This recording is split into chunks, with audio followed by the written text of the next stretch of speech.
ఒకవైపున దీపావళికి సాధారణంగా ఇంట్లో ఉండాలి, పిల్లలతో ఆడుకోవాలి, అలాగే భార్యతో కలిసి భార్య పిల్లలతో ఎంజాయ్ చేయాలి అనుకుంటారు. కానీ నారా లోకేష్ మాత్రం రాష్ట్రానికి సంబంధించినటువంటి డెవలప్మెంట్ యాక్టివిటీస్ కోసం అని చెప్పి విదేశీ టూర్ పెట్టుకున్నారు.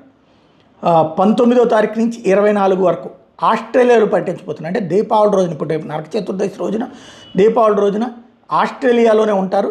స్పెషల్ విజిట్స్ ప్రోగ్రాంలో పాల్గొనాల్సింది ఆస్ట్రేలియా ప్రభుత్వం తరపున ఆస్ట్రేలియా కమిషనర్ ఫిలిప్ గ్రీన్ ఇటీవల లోకేష్కి ఆహ్వానం లేఖ పంపడం, మానవ వనరులు, సాంకేతిక, ఆర్థిక అభివృద్ధి రంగాల్లో ఏపీ నాయకత్వాన్ని ప్రశంసించినటువంటి ఆస్ట్రేలియా ప్రభుత్వం ఆ స్పెషల్ విజిట్స్ ప్రోగ్రాంకి లోకేష్ని పిలిచినటువంటి నేపథ్యంలో 19 నుంచి 24 దాకా ఆయన అక్కడే పర్యటించబోతున్నారు.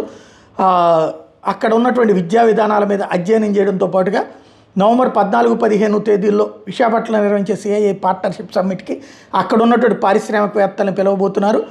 ఆస్ట్రేలియా కాలమానం ప్రకారం 19వ తేదీ ఉదయం 11:30 గంటలకి సిడ్నీ చేరుకుంటారు లోకేష్. సాయంత్రం 5 నుంచి 8 గంటల దాకా సిడ్నీ క్రికెట్ గ్రౌండ్స్ ఆవరణలో తెలుగు డయాస్పోరా సమావేశంలో పాల్గొనడం. 20వ తేదీ ఉదయం 9 గంటలకు రాండ్విక్లోని యూనివర్సిటీ ఆఫ్ న్యూ సౌత్ వేల్స్ని సందర్శిస్తారు.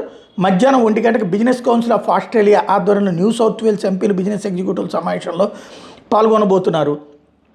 ఆ తర్వాతనకి ఇట్లా కంటిన్యూస్గా బిజీ షెడ్యూల్ పెట్టుకున్నారు.